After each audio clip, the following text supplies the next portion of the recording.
I've been trying to do French, which is something that I've talked about so much. And originally, I'd heard, oh, you can talk to AI, you can talk to Chat GPT in French and say, hey, talk to me in French, and very basic. Talk to me in French. Paint me like your French girls. I don't know what you're saying. Talk to me in French, and then I'm going to respond.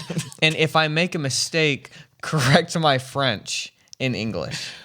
Oh. And then tell me, hey, or ChatGPT is smart. So if I make a mistake that's not bad enough, they'll be like, they'll reiterate what I said. Oh, so great that you enjoy doing this, but they'll fix it. They'll take my sentence and they'll reinstate it, but say it correctly. And then they'll say, what else do you like to do with video creation? Wow. And so then I will talk to it. And, I couldn't do that very well at all. I mean, I literally couldn't do it in probably February. Yeah. I would just get lost at some point. It's like, what's going on? What are they saying? I can't keep track. I just close it out. Screw this. Well, in May, yesterday, so that is May.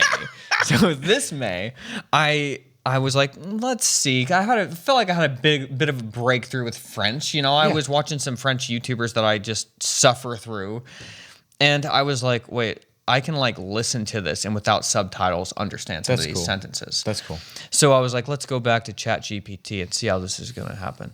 And so I went back and I realized this feels exactly like when you're reading a textbook. You just flip to a scientific journal, a textbook, and you're reading through it like a physics book. And it's you can read the sentence, but it's it throws out a word like coulombs or Newton meters. And it's what is that? Who? Okay, well, I can understand. I don't know what that is, but I can kind of piece together around that. I can, it's like being able to understand the gist of the sentence without knowing the personality of the person. It's what does en fait mean or whatever. I don't know, but it's okay, I know je and name and all this stuff, and I don't know the personality of ChatGPT, but I know what they're trying to tell me.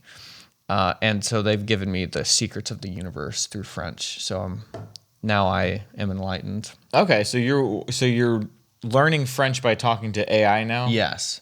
Okay. And I don't know how I feel about it, but it feels great to be able to read it and understand it and respond. Yeah. And they help me. Whatever it is. So I don't know how I feel about it, Josh. I sat there last night. It was late. I was about to go to sleep and I was like, let me just talk to ChatGPT, I talk to it and it responds.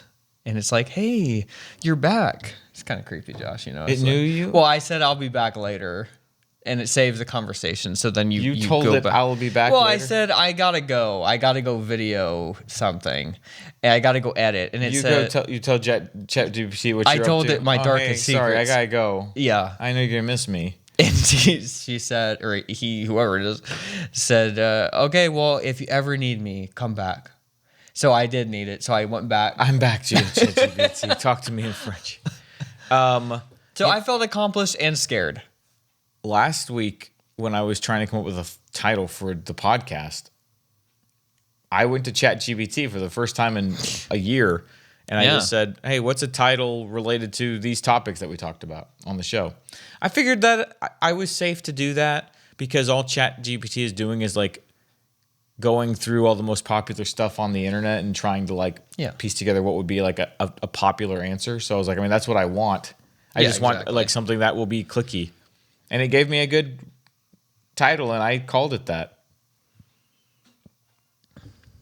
And I don't know. Do you feel bad about it? That's what I'm saying. Yeah, a little it helped bit. me learn French. Do I feel bad? No, probably not. I don't like, I don't know. I think that in 100 years, it's going to be boy, people were worried when computers came out that they were offloading their brain a little bit to a machine to do their thinking for them. And, in some ways that's true. I think that we have done that. But that's kind of what we're at with ChatGPT as well. It's are in the Matrix, are they going to put me in a little pod and I'm going to have to be woken up by, you know, Yeah. and then Cypher and Yeah. what's going to happen. You'll just sit in a pod and you will feed the AI prompts that it will use to train. Because I was looking online the other day at like, what are some like stay-at-home jobs you can do? And one of them was training AI bots. Like you could just sit there for an hour and just talk to AI bots to train them on language and stuff. Yeah. This You is just a talk job. to it all day? Yeah, you just can sit there and they'll pay you like $20-$25 an hour just to train an AI. No. Yeah. Wow. That's for real. Okay. It's not bad work, I guess. I don't know. Can you talk to it in French? How slow can I talk to it? Like, could I sit there and do something else and just go back to what I'm doing and then come back 5 minutes later? Right. I'm just a slow typer. Sorry. Well, you might get fired Yeah. for being a slow typer, but it's an interesting thought, Josh.